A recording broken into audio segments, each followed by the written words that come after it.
Hello, everybody. Facebook audience, welcome, welcome, welcome. Welcome, Facebook. Welcome, YouTube. I'm here all the way from Germany via Zambia. So Zambia is here. Tony Olobayo, Wale Olukoya, Kola David. Welcome everyone. Mesonge.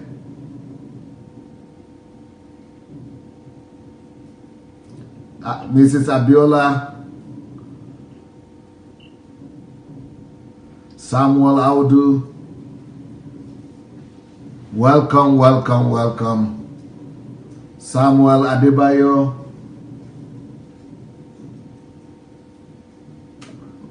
Mabel Apple. Helen Wellington. Nikki Okereke. Sally Adai. Innocent Bagaji. Olivia Kisaka. Wale Banjoko. Well, for everybody that has come today, please go ahead and spread the message. Go and spread the word. Go invite your friends and family. Zadok Mudolo. Go invite your friends. Here we are with our hero today is from Zambia. Evans Lukomona. Evans Lukomona is from Zambia. And but he's resident right now in Germany with an amazing story, a very compelling story. Now, where should we begin? You are growing up in a very prosperous family, well-to-do father, well-to-do family. Then you lost it all in one day, and from at the age of 14. You made up your mind to get everything back and put your family on top again. Tell us that story. Sure. Thank you. First and foremost, I would like to thank you, DSA, for having accorded me this kind of a chance to come on the air and to be interviewed and to share, some values and things, that I've gone through right in my life that I believe may as well translate to, uplifting others that are listening to me who could have been going through the same things. And also, I would love to thank, mostly your effort having according, you to the world to offload. I know it's not that easy. And at the same time, I would love to thank your children as well. They are growing up so well. If they are growing up so astray, you will be sitting here to educate us and to, expose people that you feel you should. Yes, getting back to my life, I was born, like they said, quite 49 years ago in the third city of Zambia called Kitwe in the copper belt. As you know, Zambia was still then the second largest producer and exporter of copper in the world. Can you please move a little bit right now? That's good. Oh, great. So I was privileged to be born out of a father who was so an entrepreneur, and he was one of the very few people, to travel there in the 60s, 70s, and early 80s to Europe. And we didn't live in like a high class, community or constituency. But my father, because he was so helpful to other people, he loved the tour, he decided, despite pressures from other people, probably even my mother, I remember one time, when we lived in the high-rise and stuff, my father said, no, we belong here. So we lived in the middle-class area called Chimwemwe, where all of us 9 students, we were born. And life was okay. Papa, my father, my parents, both of them were added Christians from the United Church of Zambia, more or less like Anglican, something like that. And my father was quite wealthy. He had some supermarkets, one of the top supermarkets right in an area called Parklines for rich people. And we had everything. We never missed anything. We went to good schools and the like. But I remember so well like when I was in class 9, some things started changing. Though you know that time parents in general couldn't get back to the children. Okay, my children have lost my job or this and that. But we just noticed something that changed. Father started staying home. Then one of the fine days I remember, we started suspecting something because our household was full of, ornaments, TVs and stuff from Europe. It was so cute, beautiful. One of the fine days he just woke up and said, "Keep us, call your friends, go and sell the television set and this and that." And we were the only family with a TV set, in the air. But Father, why and everything? Later on, I asked my mother, I said, "I don't understand. Father is selling all these things and these are our belongings." Mama said, "No, don't worry, just it's all right, everything is okay." But one of the fine days when I was coming from school, I found that everything was outside. Thank God it was not rain season and the doors were locked. I asked my mama, "What's happening?" My father didn't answer. Said the council had locked the house because your father didn't pay rent. For all of us as a family, if much more neighbors, it was unheard of. Papa used to help the neighbors with food and anything. Yet their houses were not closed, but ours was. And that day I remember my mother assigned us people. "We're going to sleep by your friend Oscar, and that night I didn't sleep. Of course, I was an average student in school, and I loved football so much. I spent much more time playing football to concentrating on school because I wanted to become a professional at one time. So after that kind of a moment, I remember in the night I didn't sleep so well, and I promised God, I said, "No, I'm going to bring back my family together and the work which our Papa has lost." Because immediately all left school except myself, I think, and my brother, because Papa couldn't pay the fees. Then time went on, and what happened, I went to visit my sister in Lusaka. Then I saw around, I said to my sister, "I want to come back here and start some business. Even capital city is so hard, you can't make it. You need to be rich. If Daddy had money, you are going to borrow some money from him, then come and start some stuff." Then I said, "Okay, I want to be coming back." That was in class 9. Then through time, I went, after about 3 years, I finished my class 12. And I said that time now my father was almost depressed because of what he had lost, and everybody had run away from him. And I told my father that I want to be going to Lusaka to enter college and start business. But if you don't have transport money, I said, "No, I'm going to manage." I told my mother, "I won't come back here until I have found a formula to help, the relatives and other people." So fortunately enough, I had a friend who helped me with some kind of transport money to travel to the capital city.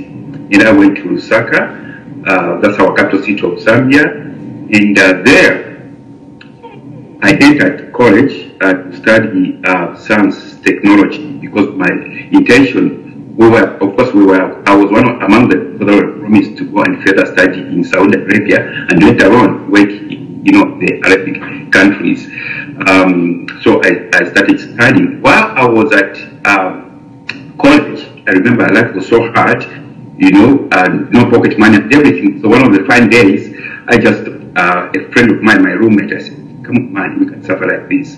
Let's go out. I know mathematics to secondary schools and look for children who can teach, and they pay us some money." He just told me, "Ibas, you are not thinking properly. You are not a teacher and this and that. Who's going to allow you?" Then I just told him, I remember that day, it was a Wednesday. "Okay, here's my card for the dining hall. Get my food. I want to back." I didn't have money. I didn't have papers. I just went out like that to one of the secondary schools. The headmaster asked me, "Young man, what do you want here?" Then I told him, "I'm looking for some children to teach mathematics. Are you a qualified teacher?" I said, "No, but I'm a scientist. I'm studying science." He said, "No, we can't trust you with our children." So I came back down, heads down. Then there was an intervention. One of the teachers saw me. He was teaching, within the school. Then he says, "Young man, come here." He called me then and said, "What are you doing here?" Because he saw me standing thinking which way forward. Then I told him the story. Then he says, "You can teach mathematics. I've got a lot of people who are so bad." Then I said, "But I'm not allowed to talk to them." He says, he closed the door because the beginning of everything.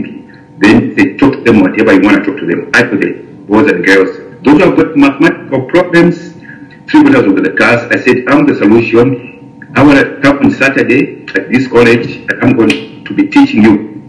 They registered. I remember it was about 30 who registered. I didn't even go to another school.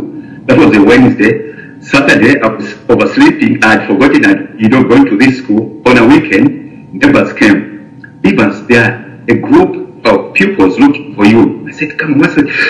I went outside. It was a huge group. There were about 40 of them. So I came to our school. I didn't know where to take these students. And I went to the lecture theater where college students were studying. I accused myself, please, I want to use this lecture theater. I had no chalk, I had no pencils, I had no books.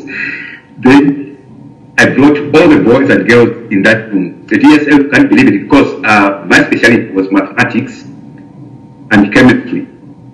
Then I told them, today I'm only going to teach you mathematics and chemistry. I taught them for about 6 hours.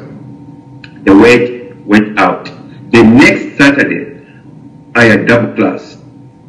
And the other Saturday, I went to some place where could I rent, a room. It's a private school. They said, no problem, you can use it here. Then I started teaching them, and I told my friend who is a physicist from University of Zambia, my friend, you come and help me with physics and biology. And so the school started from tuitions, Saturdays only, solutions with Mr. Major, because my nickname was Major, like a Major of the Art with Mr. Major. But something happened where I realized that this theory was my calling, because all students... Were they paying? Were they paying? Oh, sure, they were paying. They were paying. Yeah, I saw my hierarchy started rising at college as one of the people now making money every Saturdays. But one intervening Saturday was when I was teaching mathematics, and my friend was working for his physics somewhere in a restaurant.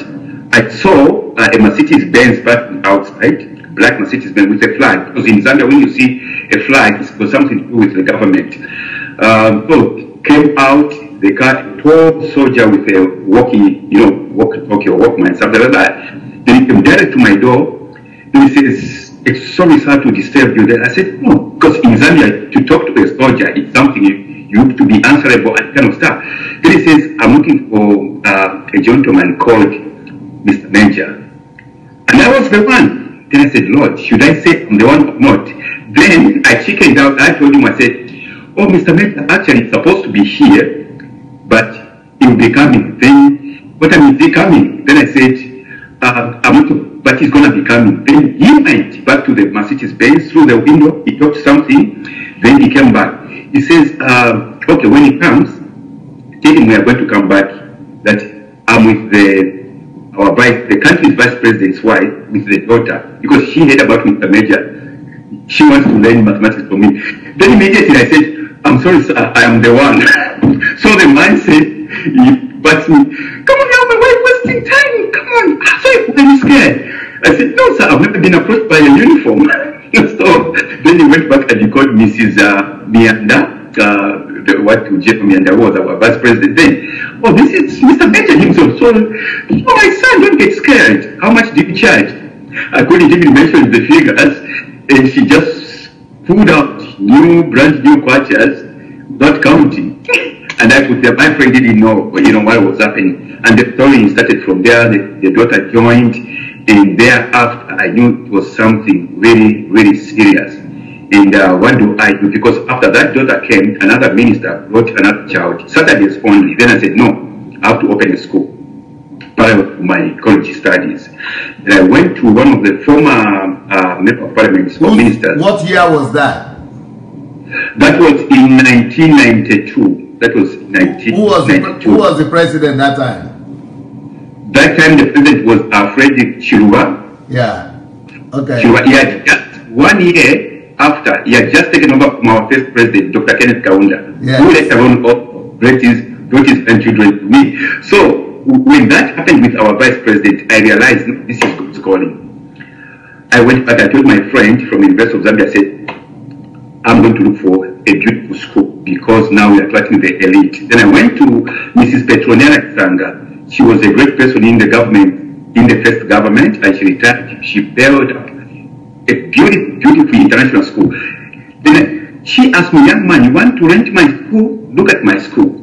Who are you? And stuff. I said, no, madam. She says, I don't want anybody to dent my school. I said, I can't dent it. Listen, Dr. Adelaja. She told me, okay, I'll give you that room. Just teach, because I want it now Monday to Friday, like full time. In the evening, when I'm done with college. Okay. In the evening. When I'm done with college, then in the evening, you know, like extra tuition starting from 5 o'clock to 8 o'clock. She told me, okay, you've got a room, but there's no office for you. You'll be sitting outside, you know, visitors bench. So I'll be there waiting for my, you know, little students. And one of the fun days, something happened again. I really thank God for what I've gone through. I was not there. I went to buy some food somewhere. Then our first president, Dr. Kenneth Kaunda, he had just come out of prison because Chiruba locked him up. And normally he had this kind of secular visits during the school holidays. All his children, like grandchildren, he would say, this year the family is coming, another day the family from the US and everything. So this time he had received 5 grandchildren, I think from US and the UK. Then that problem with mathematics. And they had heard about me through Jeremy and they said, no, our children are doing well because of this man. So he went to my old school, he sent his bodyguards to my old school at Lusaka, where I was renting Saturday. And he said, no, that man moved, he's now in Chadley, at Chadley House School. Then I was not there, he came, according to people who were there and my colleague, since he went, I'm looking for this young man called Major. Surrounded, but you know, they were looking flashy, the children from UK and US. Then he signed the form, and my daughter Kaunda, and he paid the fees. When I came back, my colleague told me, guess who came here? Look at the signature. I said, you are fooling me, and it's true. Later on, the owner of the school, Mrs. Petrona Sanga, she figured out our first president was at the promise. Immediately, DSA, she told me, young man, don't sit outside on the benches. You're going to be sharing. She didn't give me another office. She said, you are going to be sharing the same office with me, which she didn't even share with the principal of her school. Now jealousy started between the principal of her school and me, because she gave me the keys. I could enter her, you know, chief executive office. She started inviting me. She said, look, young man, you have got something to, you know, workshops and business fellowships. People come from England, and I would be the youngest then with my young brother. What are you doing, Petrona? What are you doing with these boys? How old were you at this point? I was about 25, 24, 25, somewhere there. I was about 24, 25. Then thereafter, I realized, now I was there, I attracted all the government people, started coming to my institute. They stopped because I started the campaign, save your dollars and educate your children right here in Zambia. And instead of you spending... Save your dollars. Save your dollars and educate your children right here in Zambia. And part of those dollars, help the poor. That was my philosophy and my slogan. Then I went on TV, national TV. I spoke about the same. I came out in newspaper and the like. Then I moved from that because now my institute was growing so much, and I found another institute full-time now, along Cairo Road, the business district in Zambia. I opened that institute, and I opened another 2 institutes in Cairo Road, another one in the capital city, and in another city. And I remember now, my problem was, okay, only the elite who had money sent their children to go and study the foundation programs before you enter university. So those who are not from the rich family, they ended up just, you know, doing these other jobs because we only had 2 serious universities in the country. So the cut-off point was so high that even if you had passed, you couldn't. Then I went to our Minister of Education. I said, look, sir, why don't we do this, localize? We import these programs from England, bring them so that we can educate the masses. You know, young man, you can't do it. I said, I've got a plan, because that time I researched, I put all the tools together, and they called me by the permanent secretary for interviews at the ministry. It was so splendid, but because of jealousy, they kept pushing me. Then I said, okay, I'm going to start these programs at my institute. Then they said, okay, young man, we are going to allow you to operate for 1 year. If you fail, then it's going to be a problem. Then I told my brother in England, John, he was studying there, his PhD, and I want to come there and do some cooperations. He said, but you've never told me such kind of levels, because he was not such kind of person, you know. And then I said, no, it's all right. I've done the groundwork. Then he invited me. I went to England and I visited Cambridge University, Birmingham, and mentioned them, you know, thesis which I'd written to bring, you know, programs. Then they said, fine. Auburn College was number one and part of about 19 universities. So they gave me those programs, the foundations, the undergraduate and the master programs. Things changed in Zambia. Now the question was, because no institute that time was offering at foundation bridging courses to university, was offering law, business studies and economics, because what was there was only mathematics, physics, chemistry, biology. But my saying was, no, there's no way you can teach somebody who want to become an economist or a lawyer, mathematics and chemistry. These are for scientists. So we have to have different streams, science stream, arts, business. And but where do you get the lawyers to teach? They're expensive. To say, I'm going to get them. So I went to the High Court. I asked the secretary to do some talks who can teach. Then some lawyers came through, some big lawyers, young man, but can you pay me? I said, it's not about payment, let us change our country. And so I introduced law, legal studies at foundation, and students did so well with universities.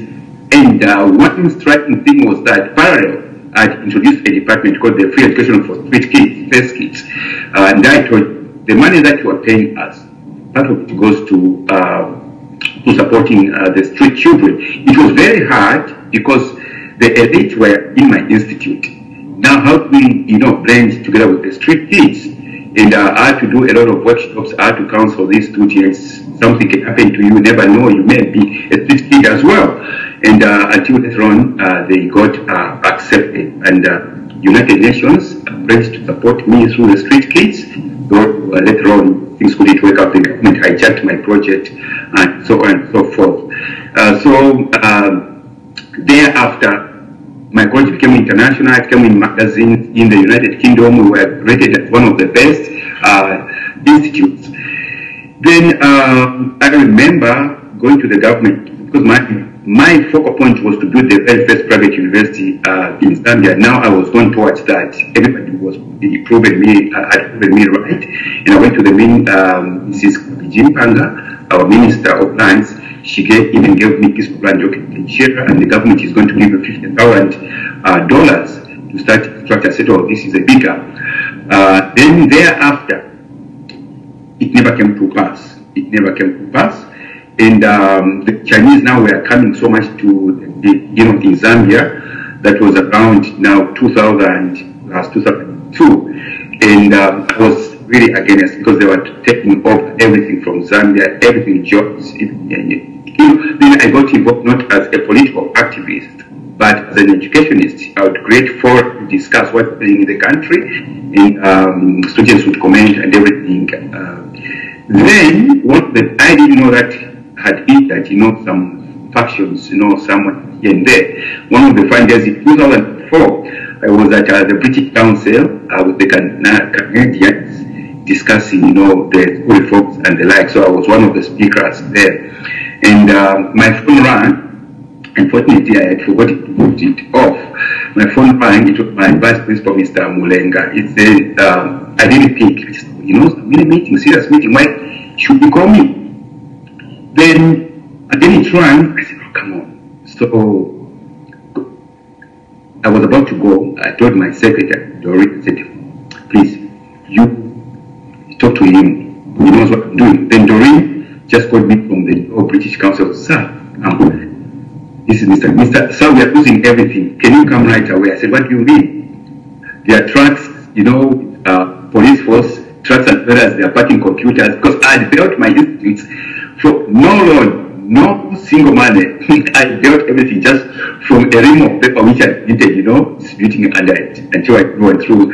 So I was so confused. I excused myself from British Council. I said, something has happened. I can't talk now. I will be coming in the evening session.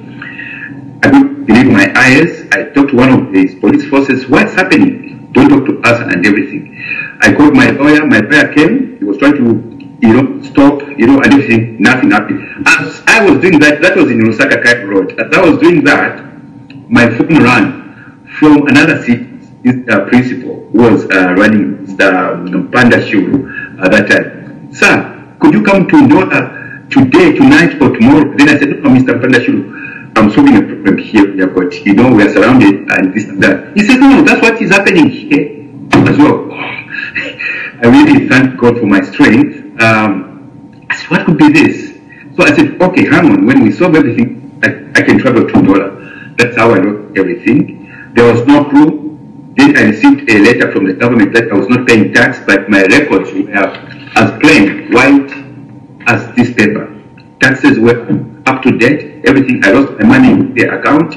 And as I was doing that, same day, I'm going home now in the evening, running up and down with the lawyer here and there. That time I was keeping my mother, my father, everybody, home because I had a mansion, because next door I put in another mansion to serve as a body, for my students coming from Botswana and stuff. Then I found from the house where I lived, it was locked. My father was in his sickness, just on the roadside, the beds. I said, what's happening here? What's happening? Then the neighbor says, no problem, you can sleep here. So I remember that time with my wife's parents, also the mother had visited. So we had to share 2 rooms. We slept like corpses. Then following day, I started jumping up from, this and that, the lawyer. Nothing. Then, what had I done? I asked my landlord along Cairo Road. Was that a, how will you call it? Was it a political attack or it was a legitimate tax evasion situation? And what happened? It was, some friends that I had worked with, who had defected or who had fired, had to partner up with some political figures and insinuating grievances for the opposition. That's why the story came out later on, because I remember surviving on, I think, 3 occasions, surviving gunshots. One just by the doorstep, and the other time I was buying bread, just on a small kiosk. After I'd lost everything, this gunman didn't touch anybody. He just came to me, lie down, and I said, please don't kill me, I've got children. He shot in the air.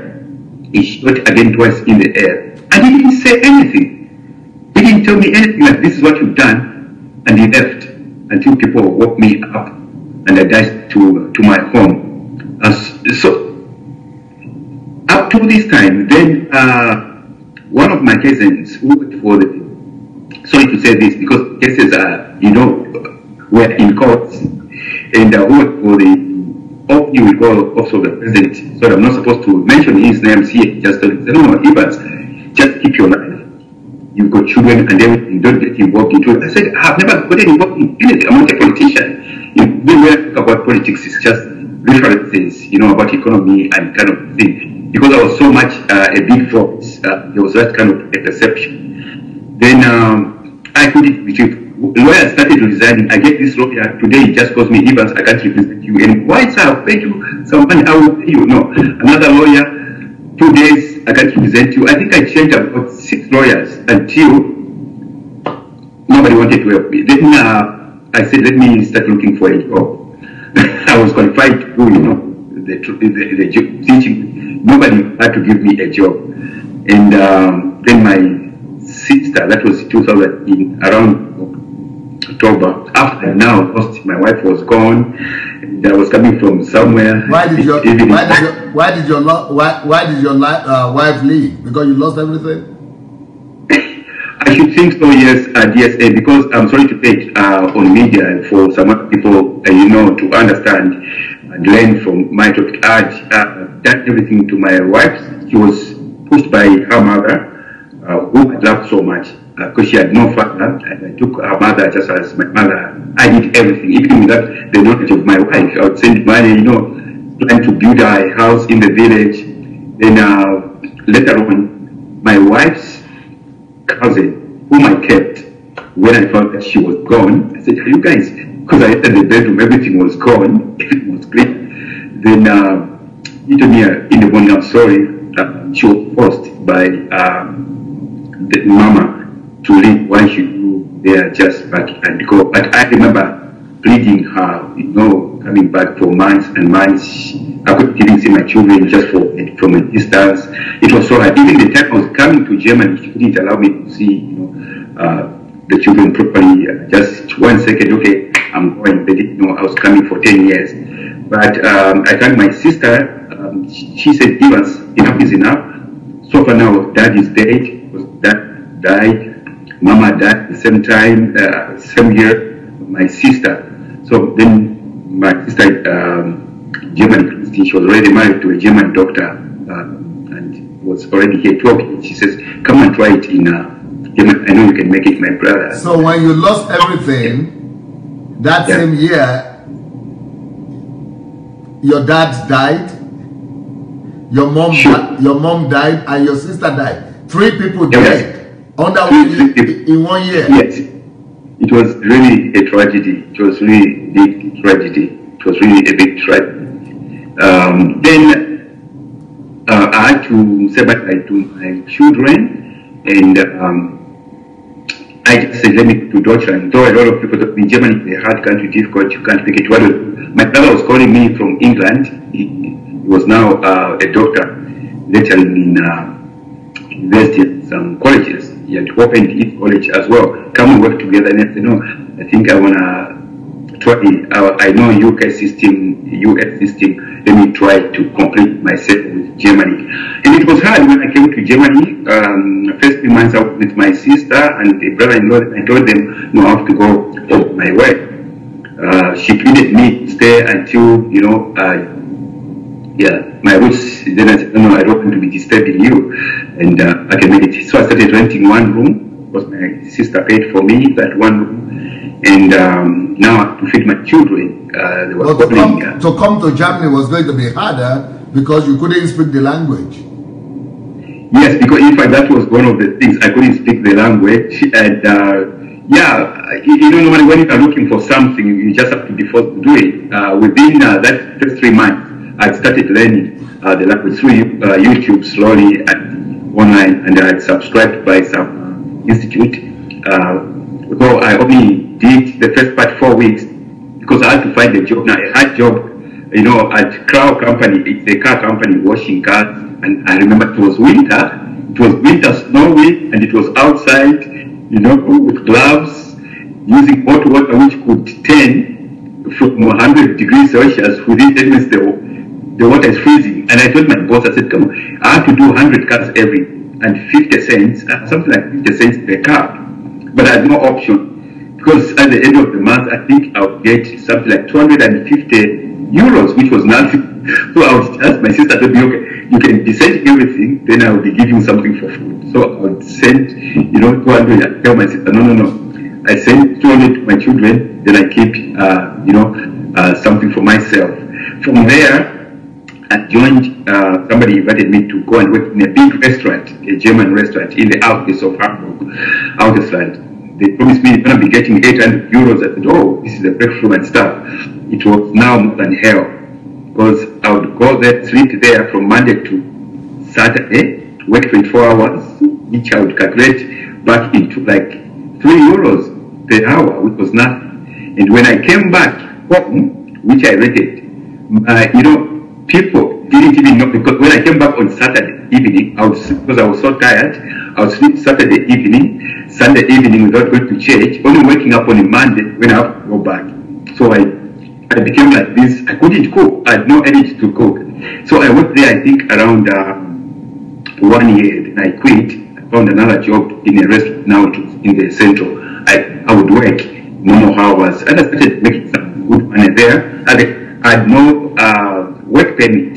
So one of the fun days, it was a Saturday, my nephew in Lusaka, Eddie, lost a baby, died. At the same time, my young brother, who is a pastor, Newton, was getting married.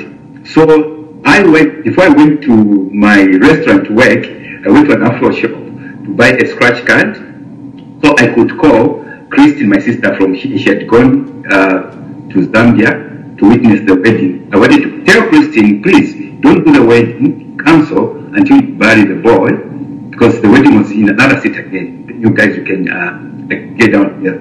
As I was scratching this card, crossing the robots, going to my job, it was 9:30. What I saw was like 10 police with guns on me. 10 police with guns. So I started, smiling. Bring the car keys, bring the car keys. In German. I said, it's a kind auto. I don't have a car. It's a let the kind out. Come on. Then I had only one small bag here. And in that bag, there was a book which I received because I was using then postal address of my sister. My sister had given me a Christian book, which came book from Christian Mission or something like that in England. So they took my bag to search for the keys. Then they took the handcuffs to lock me up. I said, please, in my life, I've never tested those handcuffs. I'm a peaceful person, just take me well. Lucky enough, the police was just across the road. They took me up. The red cap, a red T-shirt, and a black truck bottom. Then they said, no, you are a criminal. You were in St. Pauli. St. Pauli is a criminal prostitution area. You stole a car with some two German guys. I said, please, I don't even know if I've been to that, area. They took me up. Now, anybody who would look at this picture, because they recorded video, would say it was me. So they brought now the screens, they were moving. This guy had also, it was a black guy, black glasses, but he was captured from this end. Black glasses, red cap like me, red T-shirt. But thank God, the bottom was totally different. So they zoomed, and it's like the guy had a previous criminal record somewhere. Then they said, no, you're not the one. But what do you have to dress? They started joking, like same colors. I said, no, but the company doesn't only make for one person. I just bought it. Then they said, oh, sorry, they gave me back my bag. Okay, as I was about to open the door, then one big boss came and said, did you check it, step permit? Then I said, oh God. That is residence? Residence, yes, because I didn't have residence permit, because I had a German friend who told me, no, she was going to help me to process everything and stuff. But, she was buying time until I was like 2 years, 6 months. So you had overstayed in the country for 2 years and 6 months, no permit, no residence permit, and no work permit. For sure. No work permit, for sure.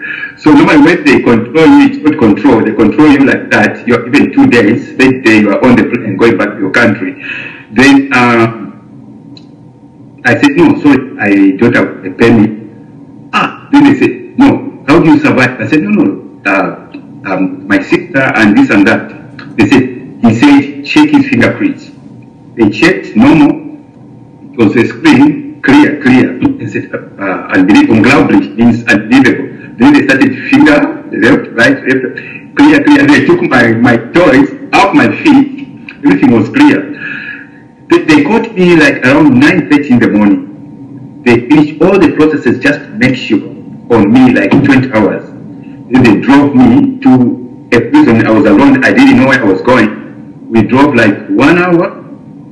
The next thing, I didn't know, they didn't tell me, you are going to prison. The next thing I saw was gate opening, boom, and prison warders. Then I know, oh, Lord, yes, I am. And that was a Saturday. I was so worn out, hungry, I didn't eat anything, and I remember only water from the police when they were getting me. And I slept. I planned to sleep like up to 2 o'clock the following morning. 6:30 in the morning. Boom. He opened the door. The prison warder says, you are going to the court today. What? The court? What I know? Court, what, Monday to Friday? So I said, okay, Zonta, today is Sunday. He closes. I said, Lord. Then I prayed. I remember I prayed, and nobody knew I was in prison and nothing. Then around 7:30, the same guy came with another one. They want to put me to go to the court now. I think some 20 minutes from the prison. I said, please, I've never been in this. I promise you. Then we went through the tunnels, it was underground, tunnels, you know, until in the court session. And I was the next. I entered the court session. That was on a Sunday. The court was working on this. The court was working on a Sunday. It was a Sunday DSA, and the people, you know, with white, the jury were sitting, warders, mentioned the names. It was like, you know, 15 or so. And I was down. Then there was an elderly lady here. She greeted me. Mr. Lukomona. I said, yeah. Then she said, I'm your translator. I said, but who brought it to me? She says, no. This is what it is. Then I said, oh, okay, I speak German, but not perfect. It would be great. Then Judge Swepe, I remember his names. The judge said, Mr. Lukomona, where is your lawyer? I said, sorry, sir. One, I didn't know that I was going to come to court, because for me it's an unusual thing to, you know, courts to work on a Saturday. He said, oh, it works. You don't have a pen? Then I said, no. Then he turned around to his people. He was so angry. Why didn't you tell him? You know, why do you have to bring him? He's going to, because in Japan they are so flexible. They want everybody to have lawyer in anything. Then he was talking to them and the like.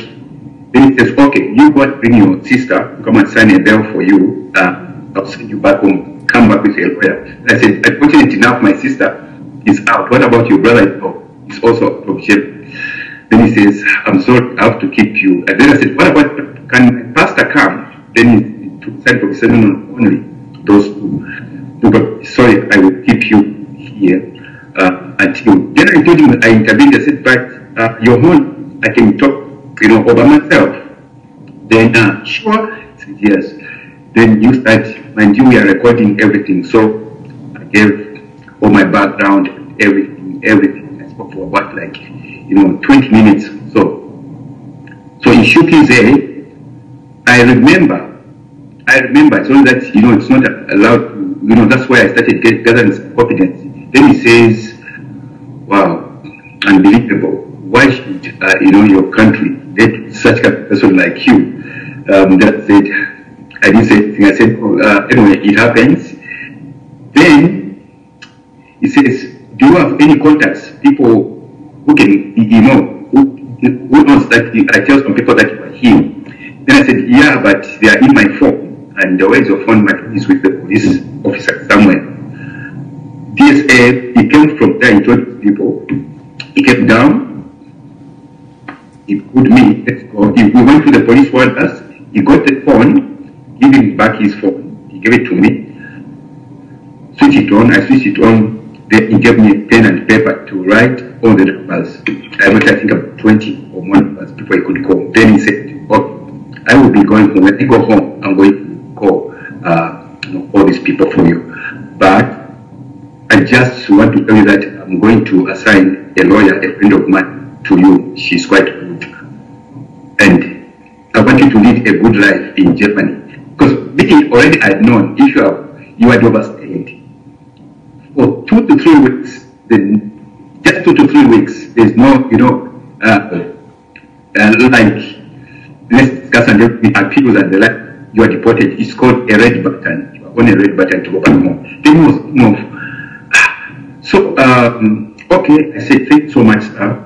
And the police took me to the prison. Following, no, after 2 days, came the police. There's a lady who wants to talk to you,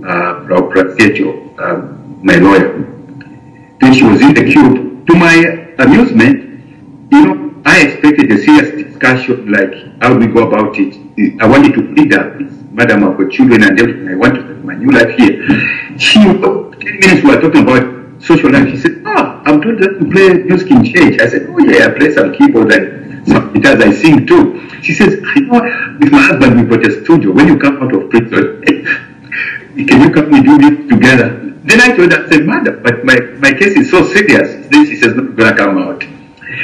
And he told me, how many weeks can I give you to write about yourself?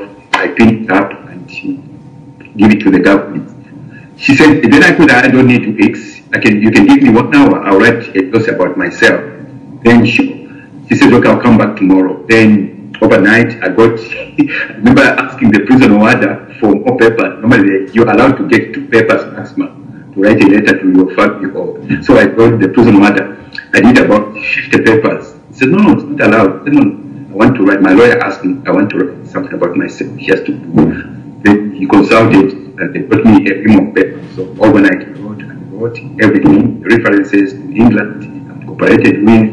I could remember some names, Open College, Dr. Granger, and different stuff. So the lady came in the morning, she was so amazed. The document was ready. Then she says, okay, I will only now come back on the material day of your last, whether you have to go back to Zambia or you have to stay in Germany after 20 days. Then I said, oh, fine, if you've got anything, just write me or tell them to call me. So there was nothing, but in between DSA, it started like a negative thing. I really learned quite a lot of things in prison. First, I made a mistake, they put me on criminal prison. A lady said, no, what did you do to be here? You're not supposed to be here. But while I was there, you remember there was this worldwide problem by the pirates I think the pirates who were getting the ships, American ships and everything, because they were jailed in Germany, those pirates, and they were in an exclusive, prison. Not knowing they were my neighbors, that's why they took me. But one thing that happened was, every day, 1 hour, you have to walk around in prison just to catch fresh air. Then I said, oh, the African friends. So I walked towards them. There were 2. We did hands. All eyes now, police were on me. How do I know those people? So we chatted and everything. They asked me, are you a Muslim? No, I'm a Christian. After we had talked, they didn't say anything. They didn't say anything. But following morning, the police now came so much to my room to interview more. I didn't know. Those pirates, where were they from? They were from Somalia. I think Somalia. From Somalia. It was a big news worldwide. Yes, I remember. Then the following day again, I was with them. Because when they asked me I was a Christian, I said I was a Muslim, I said I was a Christian. So we started, Christian Muslim discussion. So I said, no, tomorrow we continue the topic. Following day, I didn't know there were pirates. Following day, then I said, after we discussed, but you guys, what do you do here? They said, you mean you don't read newspapers, you don't watch TVs? I said, no, we are the pirates. Then my body moved. That's why you see, you are the only one who is so courageous to be with us. Others can't even take our hands. And it ended up there.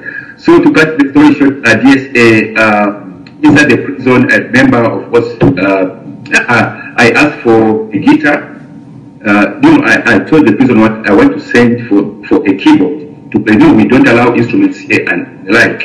Then they just refused me. Then after 2 days, one bishop, white German man, came with a big bag.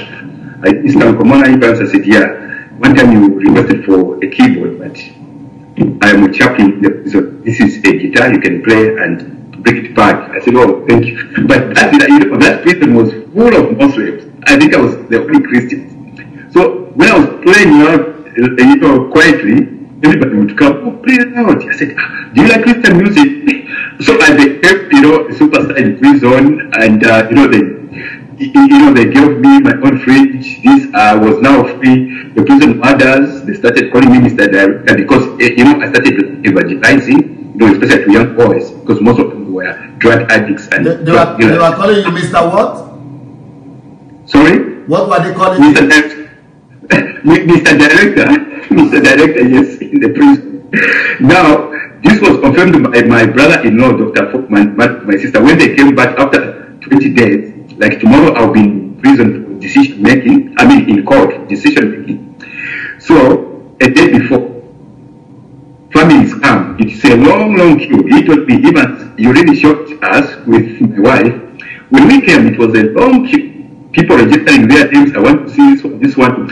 But now, when it was about 10, I just mentioned the first name. We are here for Evans. The policeman. Oh, Mr. Director. Oh, Lukomona. So They were shocked.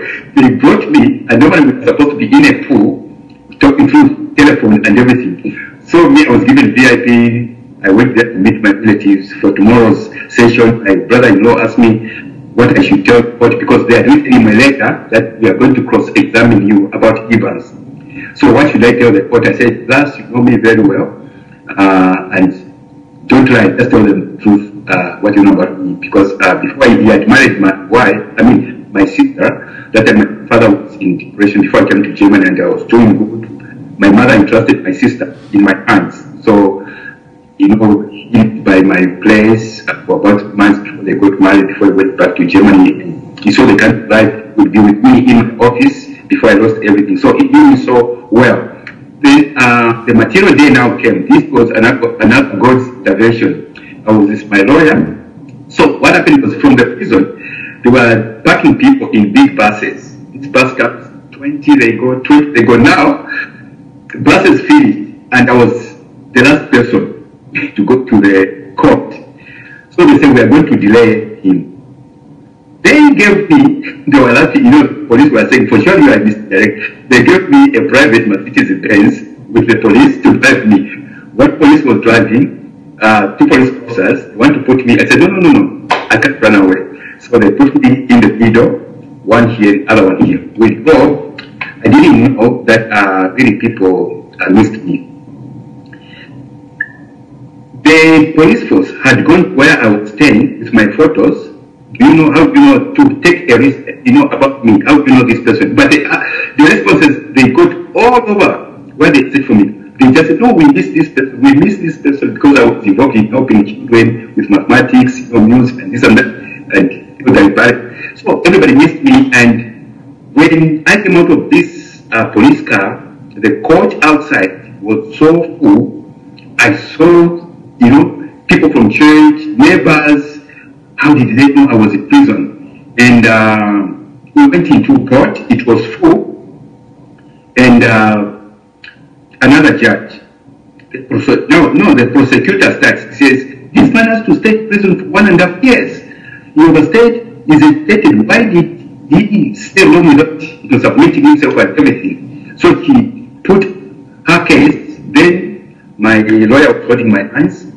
He says, no, don't worry. To be good. Then the judge said, okay, now can we hear from Mr. Lukomona? Then, you know, first the prosecutor sent my brother-in-law last outside. He shouldn't hear because of cross-examination. Last went outside with the wife. Then I spoke just about 10 minutes, everything. Then the prosecutor says, bring Mr. Folkman inside. Last came, he was about to go to the box to testify for crossing. Then the judge said, no, I believe what Evans said. We don't need Mr. Folkman. Then the prosecutor, they started arguing with the prosecutor.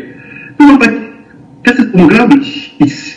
Why should it be like this? He says, no, I believe what Evans has said. Mr. Folkman, you go and sit down. Court right. He beat the table. We rose. My lawyer was telling me, says, I've never seen such kind of a thing in my adjacent police court work. The man read chapter C according to chapter. This Mr. Lukomona is supposed to be in prison for so long, you're supposed to pay such a fine and everything. But according to my findings, all this period of time, you are such a good person and you are helpful in the community. And I hope you continue being helpful to the community. I sent you back home. Here we don't give permits. Other officers will write to you. I couldn't believe it. I came out of prison and was okay. Then I went to one of the schools, government schools, to say, okay, I visited one of some education and change forms. He sent you, the judge sent you home for how long? No.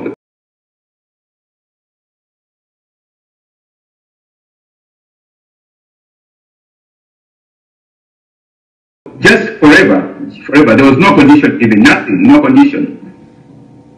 No condition. He didn't even say you report back to this. No, yeah, I remember he just told me you will be paying every month a payment fee. You'll be paying every month €5, €5 for the next 1 year.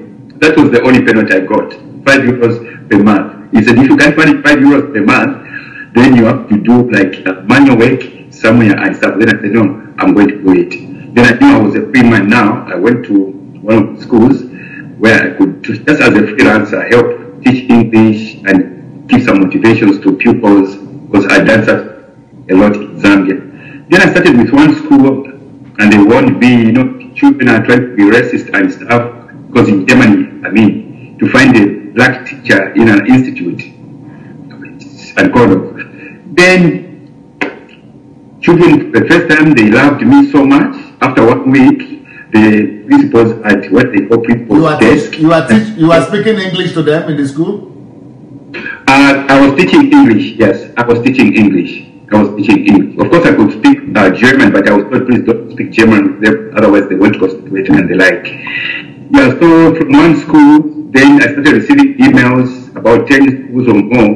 They wanted me, and they started, okay, for them probably I would say, anybody would call it an abuse, because, you know, there are children whom are labeled like raped. These are impossible. You can't do anything with them. They shout at the teachers, they can drink in class and stuff.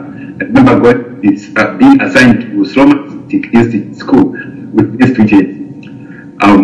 Being introduced, we went there inside class. One student shouted at me, principal wants to like scream. I said, no, it's all right.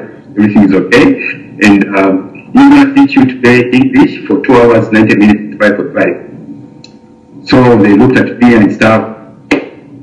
Then I sparked, not a topic, just, I said, let me talk about myself, and you tell me everything. I talked about myself. Then I said, yeah, but you seem to be interested. Maybe you could be, okay, let's see what it got. So I started teaching. I didn't realize these boys were so, yeah, I didn't know that being noisy and stuff.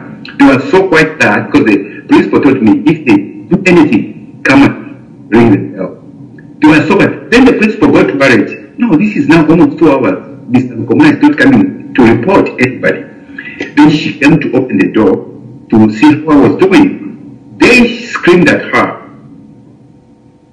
leave us alone and join Mr. Lukomona here. So, and they told me, next lesson was mathematics. They said, I said, no, I have to go. You guys, no, we don't like, we want to, can't you teach mathematics? And I said, I teach, but I don't want to teach. So, everything started, the boys changed, I changed them like nobody's business. They started, other schools now started using me like a social worker.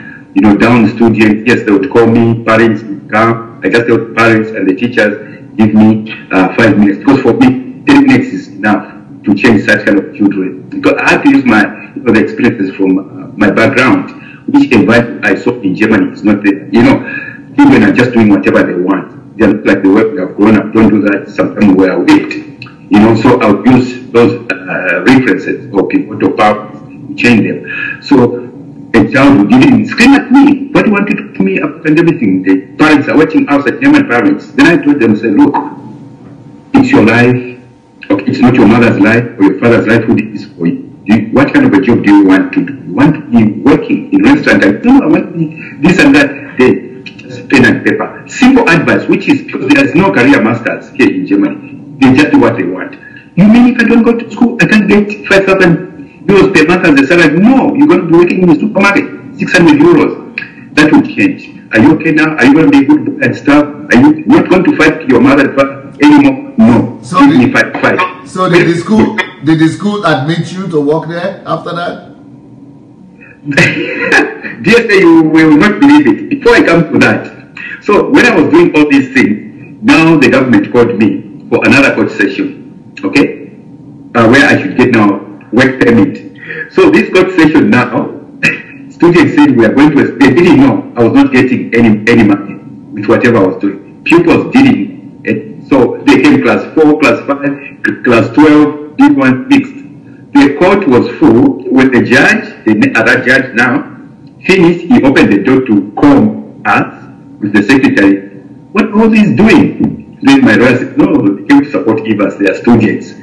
But there's no room. So they had to pull just from some other courts. So the judge, students were coming from all the schools where you are helping the young people? Yeah, yes. Now they came to this court session, deciding court session for me to get work permit. And students didn't know I had no work permit with what I was doing because I was giving in so much and with my bus from one school to the other, you know. And you were working as a volunteer. They were not paying you. Yeah, yes, I was working as a volunteer. Yes, while I was working. Then what happens now? The judge asks my lawyer, "Can you start?" Then my lawyer said, "No, we have come here. You have to start." Then he started talking, Mr. Lukomona, this and that, and we thank you what you are doing, and hopefully soon you start getting a salary. Then one of the students, a girl, wrote up, "You mean Mr. Komona doesn't get any money for? He's my best teacher." And another boy. So they, you know, that's how I saw freedom in Europe. They started screaming at the judge. I was so scared. I said, "Oh my God, these boys, they're great problems for me now." So the lawyer and me and other civil rights people came to support me, stood up to cool it down. And the judge said, "No, please. It's a process. This is the last process. In 3 weeks' time, Mr. Komona is going to get a work permit and he's going to start getting money." That's how the court session finished. I think in 2 weeks' time, they invited me, they gave me the cards and work permit. And normally, you know, I really love my board. What normally happens is, whether you have overstayed or not, okay, if you have overstayed 2 to 3 weeks, then the first card you get, the first permit you get is 3 months. You have to renew 3 months, like 4 times for 1 year, 3 months, then you can get 1 year. A letter came, it was a difficult man from the Ministry of Home Affairs now, it's called House and the Bewarded, Mr. Schwarz, Mr. Black, and everybody, you all don't even forget, it didn't change his mind that he was sent back. I said, "Sure." Then I prayed, but because, you know, DSA, there's one thing I had promised my God in Germany. When I came, sorry to go, when I came, I found a lot of half-castes, colored children, half black, half white. So these children were street kids in Germany, okay? Only with single mothers who are Germans. The men, like, they just wanted to get, you know, because if you impregnate a German woman, she gets a baby, then you get permanent stay in Deutschland, in Germany. I don't go, and some people told me, "Even this is what you should do, and you're going to quickly get it." I said, "No, I'm a Christian, I can do that." You can't believe it, DSA, even pastors who came from other countries, they will tell me they were in discourse looking just for girls to impregnate and get papers. I taught my God, and I remember telling my church, even before everything started, I said, I would never go. So I will pray God to use me as an example, give me right papers, so that others children. And DSA, it happened. When I went to Mr. Schwartz's office, we were so like 1,000, my bell rang. Everybody looked at me, "Oh, he's going," because they're different from Mr. Schwartz. They were shaking it. I went inside there. He was looking somewhere, a rough man. Then, "Should we go to tax?" I said, "Should we go to tax?" "Sir." He turned around. Then he smiles. "Can you speak English or Dutch?" I said, "No. If you want, Dutch or English." Then he started joking with me around. I said, "I want to practice German and stuff." DSA just went to the computer. Okay, but why did you stay home? You should have come quickly and I would have given you the step baby some years back. I said, "Sorry, you know, my friends told me it was a dangerous thing. I would be, you know, tormented." No. He came out with me, DSA, holding me, "Here, let's go." We passed where a lot of people are sitting. He took me to a lady, says, "Please, can you give him a step permit next week?" Because I remember it was a Friday. The lady says, "Why not?" He said, "Mr. Well," then he said, "Good luck." I said, "Thank you so much, sir." For how long? For how long? Now, next week when I went, I expected 3 months. Because this is the first stage. So when this office gave me the card, it was already 4 years. 4 years non-stop. I don't have to go back. 4 years permit. 4 years, yes. Now, yes, look, there is a principle here. So most foreigners, they will go and impregnate Germans and do illegal stuff to get a permit and marry illegally and things like that, arrange marriage. But what you did, was to go and volunteer as a volunteer teacher, teaching English in the public schools. Yes, the government schools. In government schools, and you are teaching them for free and teaching the difficult students.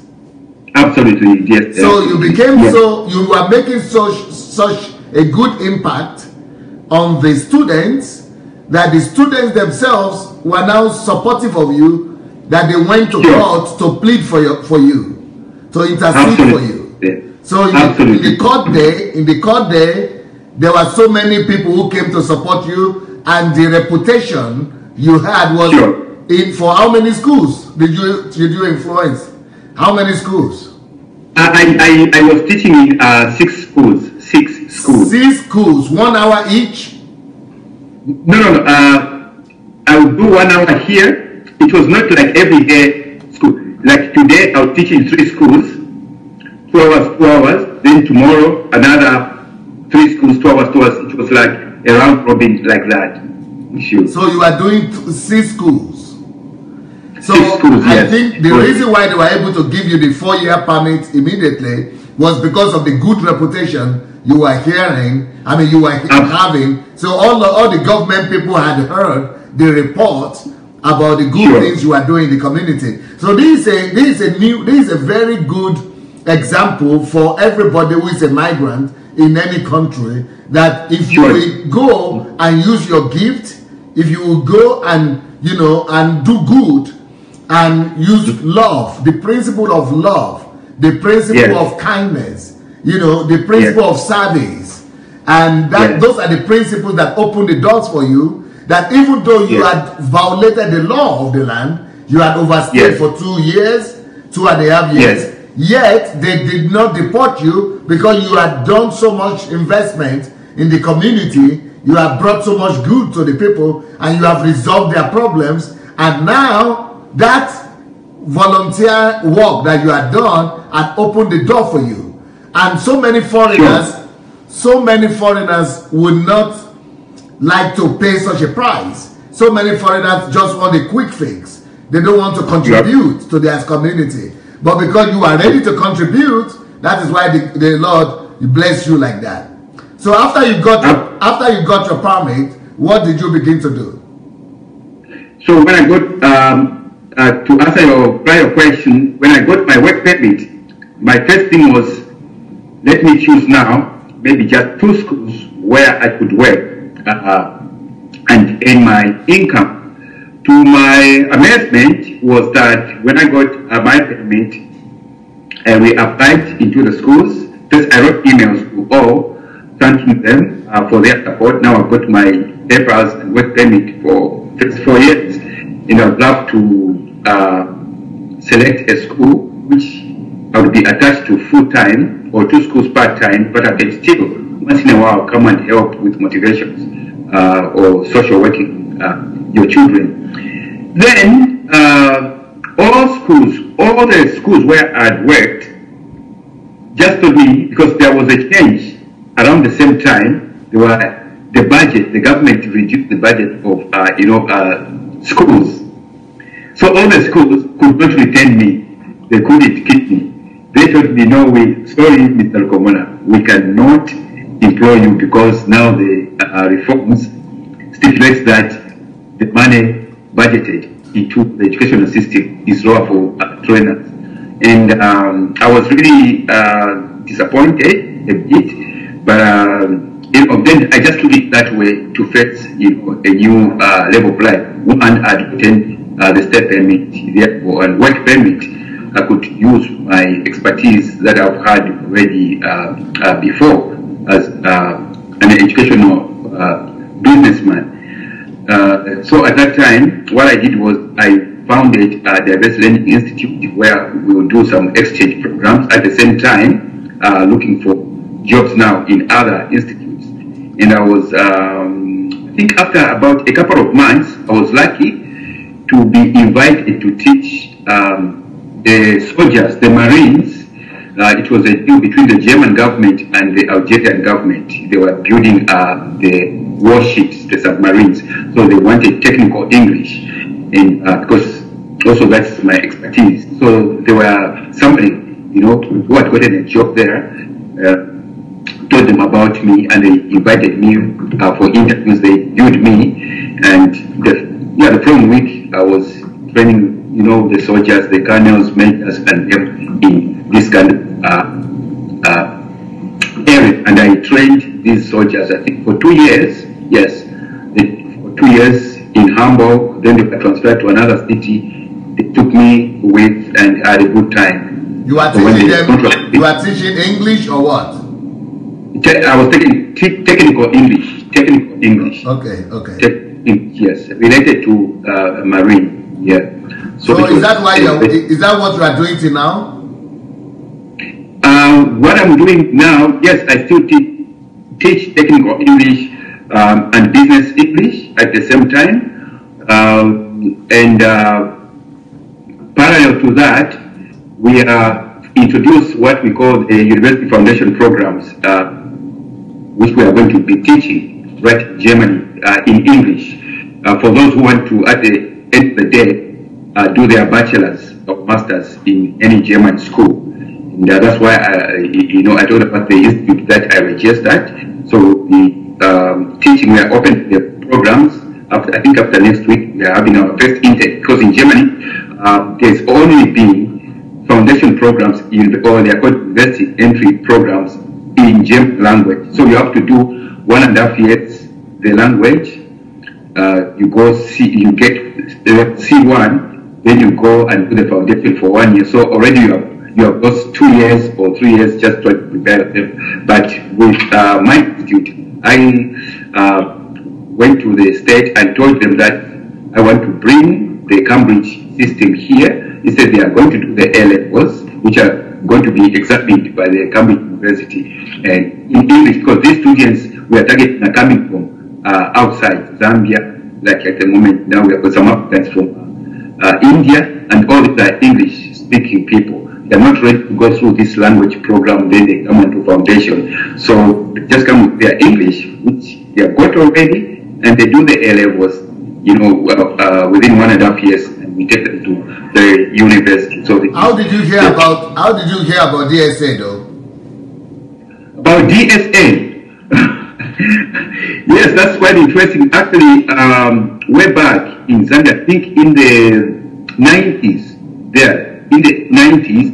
I heard about you from some circles that there was a man that was, doing something, in the Christian world, in the Russia, because in Zambia, Russia was perceived as a no-go area, and being a black person, it was like, those who are already there trying to get the news and everything, they are not about you. But from me in the 90s, we were just like, okay, that's quite interesting. That's quite interesting. We didn't even concentrate much, because later on, I think I came to learn that this man is Nigerian, and in Zambia, Nigerians are connected to, this kind of businesses. And so with colleagues, we couldn't, dwell so much about knowing you until when I came to Germany. Just when I came to Germany, I think I was trying to Google Pastor from Bahamas, the one who died, Dr. Monroe, yes. Then on the site, there was your interview. I think you were talking about your background, and something like that. It's like the interview was in England, something like that. We're asking you, like, you came to England, some people come here with bodyguards, but you came without bodyguards and you were greeting everybody. So for me, I ended up watching you through this interview, and I didn't watch Miles Monroe. Then next to this video was a video when you were, I think, in Rwanda. You were talking to them after war, what you can do. It was a big session. The interest, then I started Googling. I saw your church, White's Pony, and I really, I gave it a benefit of doubt. Because, normally in Nigeria, you wouldn't believe it, like in Zambia. Nigeria has been put on the left, even when an angel falls from heaven to say, this angel is from Nigeria, people would still give, I'm sorry to say this, yes, they would give that kind of, a doubt. A question mark, a doubt. So now, something convicted me through you. Like, I started like, this sounds so good, so humble, because, I am so empathetic and I love people. I love sharing, making sure people, lead a good life. And I saw something new, like, I'm still not finding something. Then one of the fine days, if I can remember, at church, which I joined a church, there's a lady called Annie Grace. Then we were sharing something, we were talking about, humility and love and stuff. So then I said, Annie Grace, have you heard of Pastor Sunday Adelaja? Then she says, Brother Evans, you know him? I said, no, I heard about him in Zambia, but through YouTube. Then she tells me something. That is she a Nigerian? No. She's a Zimbabwean. Okay. Zimbabwean, yes. Yeah, she's now about, I think, 5 years old. She said, one thing, we didn't know about this man until at a home cell, German home cell, your brother-in-law, Dr. Lars Hoffman, brought us a video about, I don't know if you were in Germany, something like that. So Lars, my brother-in-law, happened to be there and took a video and was talking, how Christians should behave and this kind of preaching, something like that. So then slowly I started, following you until then I started looking for some business partners, educational exchange, because done with Zambia and done with Ghana. Then I said, no, let me get some European country. England, we were already exchanging. Then I said, no, let's go East Europe. Ukraine was number first on the target. Then I came across Sister Tatiana. So she's in education and stuff. And one of the days, I think a couple of days after, it was a Sunday, I remember, afternoon. So when we were vibing, like, chatting, hello, and how was your Sunday? That was my question. How was your Sunday, being church service and the like? Then she answered, she didn't hear properly the question because of network. She said, you mean my father, Pastor Sunday, just like that? Then I said, I asked, do you know Pastor Sunday at the lunch? She says, yeah, do you know him? I said, no, that one is a big man we've heard, and I started chanting slogans. She laughs. She says, every Sunday I go to his church. And even she one thing, she started expanding about, if you want your spiritual life to change. I said, come on, I'm a born again Christian already. He said, read his books, start following him. I said, no, I've been following some YouTube, but it sounds so real, about Nigeria. I started, comparing and stuff. No. She says, no, Eva, listen, and you should come. There's something like HMT. She talked about something. Then I said, I will try and speak. So she spoke so, highly. She read just my father. He helped me so much spiritually. And she talked about Pastor Patapaya. You should go to Berlin. There's Pastor Patapaya. This is how he teaches us. So me, I was like, wow. Then one of the fine days I attended Pastor Topez, I'll try Pastor Topez in Frankfurt, HMT. I saw it, books, assignments. I said, wow, this is amazing. And I said, no, this is where I belong. Because, I love the truth. And, I don't like crooked manners and things. So I saw where things were going.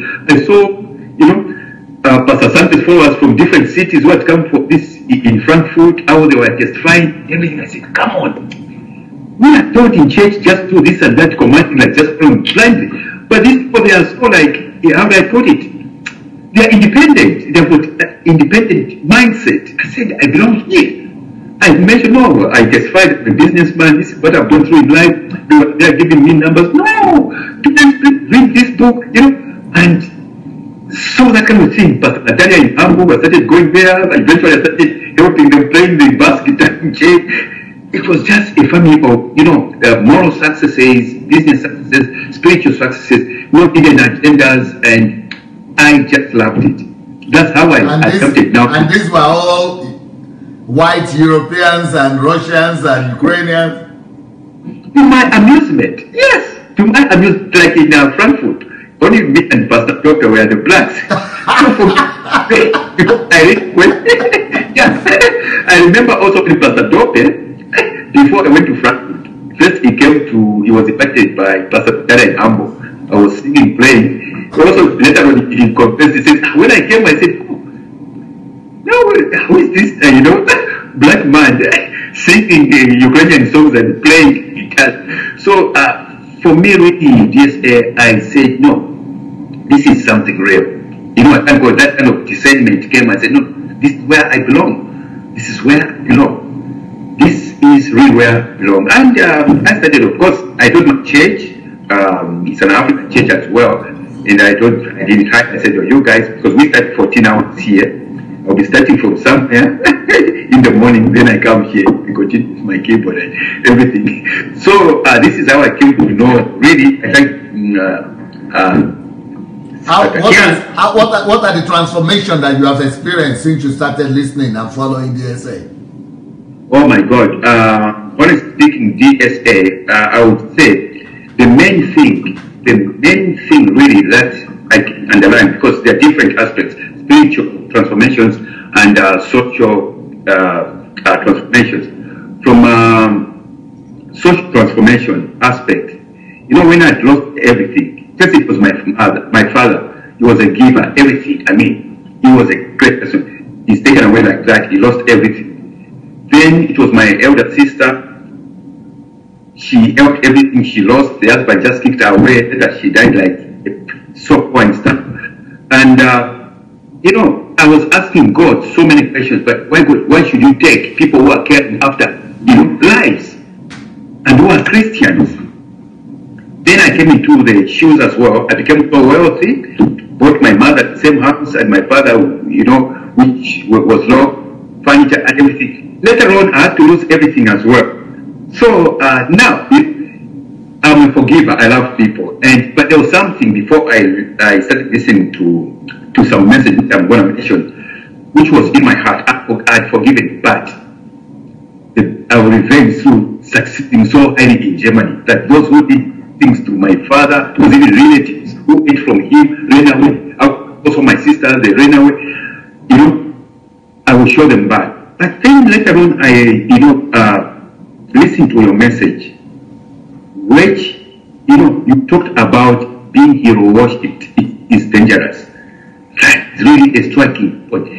Being hero worshipped is dangerous because it renders not that people, for instance, worship me. I was saying, oh, come and bow before me. No, I can tell the truth. You know, I became complacent, like I'll just help, give. Even those who are supposed to work hard, they couldn't work hard because Evans was there. So I agreed what you said, that God would remove, okay, this kind of a figure so that other people's eyes might open. Maybe because your daddy was so successful, people were idolizing him. And because they were idolizing him, they killed him. He had to die because he had taken the place of God. Your sister also had become an object of idolization. And that's why he had to go too. But you two had to lose everything because you had become a source of life for people instead of letting them, you know, live off God. So you got explanation for all these tragedies that are taking place in your life, right? Yes, really, for sure. But I came to understand this concept after listening to you. I said, wow. And I remember I took a deep, you know, this deep side after that kind of experience. Because for many years, I couldn't believe. I know, for instance, when I lost everything, I didn't question God.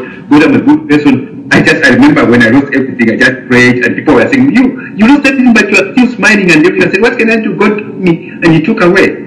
But sometimes I would sit, even when I get to Germany, why should I work cleaning cars? Put everything here. Why should Then when I listened to your messages, I really got energized, and I said, well and good, I had to forgive, to say forgiveness to God again, and forget about what had happened, and just to accept the situations and move on and build up again my empire without such kind of references, because you know that's what happened. Then on the spiritual aspect, after listening to you so much, you know, the book I read so thoroughly was Who Am I, which I helped to edit. You know, just edit. Yes.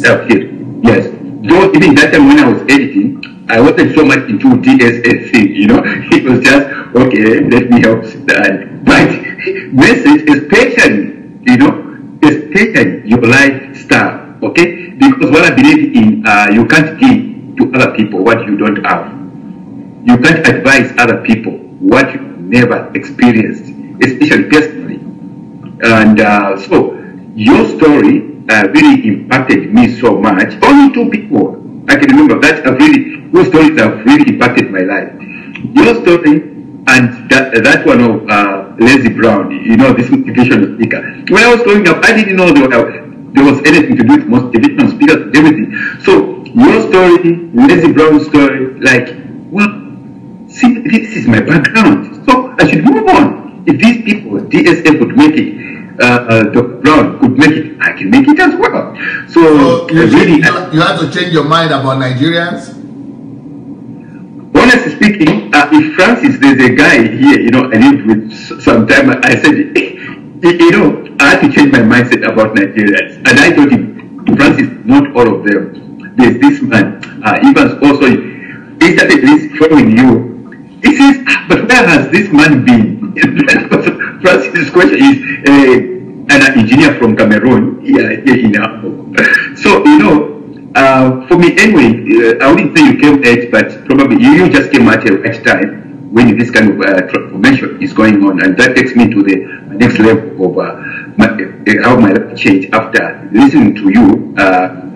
Because the messages we grew up with, especially from the 90s when we went to Lusaka, from the 90s when things were being spoiled, like in Zambia, I don't know in Nigeria when, prosperity started coming in, and I never, you know, I found it difficult to be stable in Christianity, which church to go to. So until I bounced on you, your messages of church shift, love, how pastors have to behave, I said, no, this is self-landing. This is self-landing. This is self-landing. It's so broad.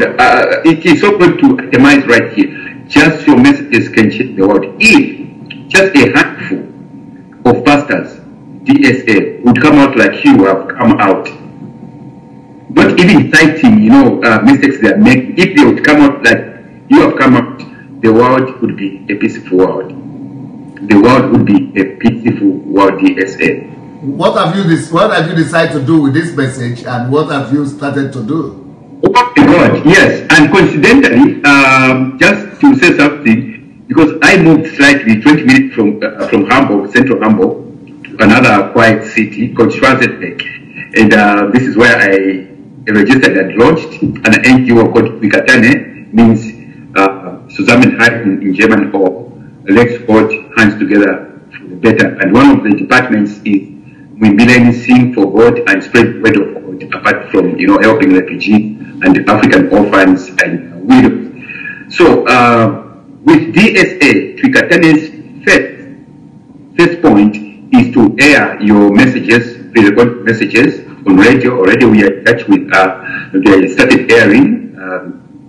They did some samples a couple of weeks before. I think, yeah, some 2 months ago, if I'm not mistaken, they did air some sounds from you from radio.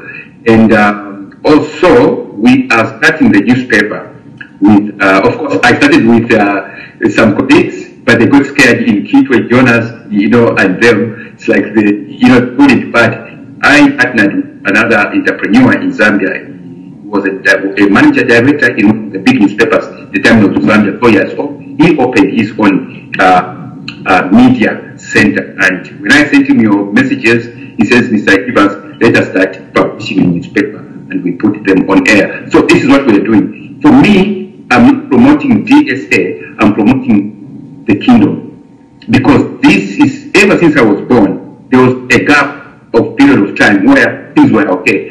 Being born from my family in evangelical, everything was great. Until the 90s, when we left evangelical, we joined the Pentecostal era, it was all confusion. Now it's like DSA's messages, you have brought back what was lost, and you have brought back the way the church is supposed to run. Anybody who is trying to call you names and everything, for me, I just learn, even sometimes when I read comments, it is supposed to be part of the process. It is supposed to be part of the processes to receive ours, but keep standing, and I know it's going to work out. God willing, I will be traveling to Zambia even next June, July, like God willing, and we continue pushing your way, because Zambia is a victim, especially by Nigerian pastors. And Nigerian thing, when he is not a pastor, he will just take a briefcase and land in Zambia, Nigeria. He's going to make it. He will start spreading. He's going to be rich, because all the churches in Zambia believe if you don't invite a Nigerian pastor, small or big, you're not a church. They even ask you, do you receive Nigerian pastor? I say, that's the way it is. And so for me, what you started DSA, you had created, a platform to step on. You reduced, my job long before. I told God, I don't just want to end up being an entrepreneur or something else. I want to give back to God. Of course, I love music, through music, which we are promoting through Twitter, and evangelizing. Now, where to start from evangelizing was a problem, I haven't been to a Bible school, and of course, I know the truth. But when these messages started, I said, no ways. I will start with DSA's messages, spread them, let the people know the truth. And this is what we are doing with messages. Funny enough, we have many people from Zambia who are actually active on DSA platform. That's really great. That's really great. That's really great. So I think you will have some good support on the ground. I should think so, yes. I should think so, yes. This is really great, because we've never had, you can imagine, okay, let me take Pentecostals now, something before I forget. When we had our first president, who was removed in 1991 by Chiluba, who declared Zambia the country to be declared as a Christian nation in 1991, it was Chiluba, not knowing that he had a hidden agenda to sell the country and to steal, to loot the country. The church system was sound. But when Chiluba came in 1992, I remember very well, he introduced a fund, prerogative fund, a presidential prerogative fund of, I think, $20 million every year, pocket money to give to people he wanted. So from that pocket money, 3/4, he bought pastors. You can't believe it. He bought pastors. Danny Pule, Dunamis Center, with the Dunamis Center, he bought him, great pastors in Zambia. And all these pastors I'm talking about, DSA, they are down, they are falling. Either they're just on streets or they don't have anything that they do. So Chiluba helped to destroy the Pentecostal, system in Zambia. Introduce, these money issues. Nigerians started coming now, they will be there on TV before they go. Money issues now, sprung up. I still remember. It was the Nigerians who started selling anointing oil when it came to Zambia. First time they started coming. There is an $300, people running the streets and everything until today. But thank you so much, really, for your messages. I know the impact is really spreading, and it's going to spread much more. What will you tell people who are watching us before we go? Because in the next 20 minutes, we have to, 40 minutes, we have actually 20 minutes, we have to go on live for these. First and foremost, it's just a round of a motivational line. Please, especially those people that are in diaspora, let us hold on to our values. And that came back with, I know, especially African fraternity, whether in Nigeria, Zambia, Ghana, Zimbabwe, we grew up with the fear of our parents. Okay, we respected them. And that kind of respect has really helped me to settle, even in Europe here. I go to Ukraine, I go to Spain, I go everywhere I go to do some speeches. It's not because of me, because of what my parents passed on. I've carried, those values. I haven't done away with them. And I impart into the Europeans. That lacks in the Europeans. They are brought up like that. So let us hold on to that kind of family and use it. Let us maintain our culture. Of course, let us integrate in any countries where we are. Let their languages and let their systems, and we're going to flourish. At the same time, nothing comes just like that. I'm not saying that I'm rich or I'm doing very well in Germany to say this, but when hard times come, hold on to your goals. As long as your goals are within the legal frameworks, they are not there to, injure other people's feelings, and success is bound. Finally, to conclude, it is on DSA. For me, when a couple of months we received the 500th year of Martin Luther King Church Transformation, I called the DSA. It sounds like a joke, but this is real. No man has stood like DSA in trying to foster change, taking back the church where it belongs.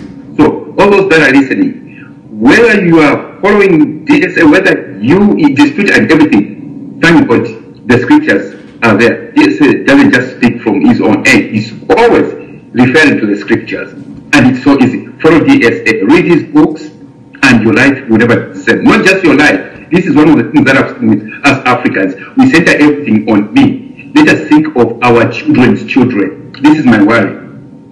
Our children's children. If we end up everything Christian, spiritual, we follow the truth, even our offspring will carry it over. And the church set up will get back to where it used to be. Inception. So those are my last words. Beautiful, beautiful. I had some of your videos, but I couldn't even show them because you are so captivating. You are talking, we have transfixed on you that we couldn't even remember to go and get the videos. Well, thank you so very much. Keep on doing the good work. That is a very high standard you have just left for people, that people can get permission and become legal and respected in the society without breaking the law, without violating any rules, but by just using the principle of love and kindness and service. And you have shown that to us. And I'm glad for you, and I believe in a greater future for you ahead. So we'll see you all in the next 20 minutes. We'll come back again to continue the next live broadcast. Peace. Thank you so much. Thank you very much.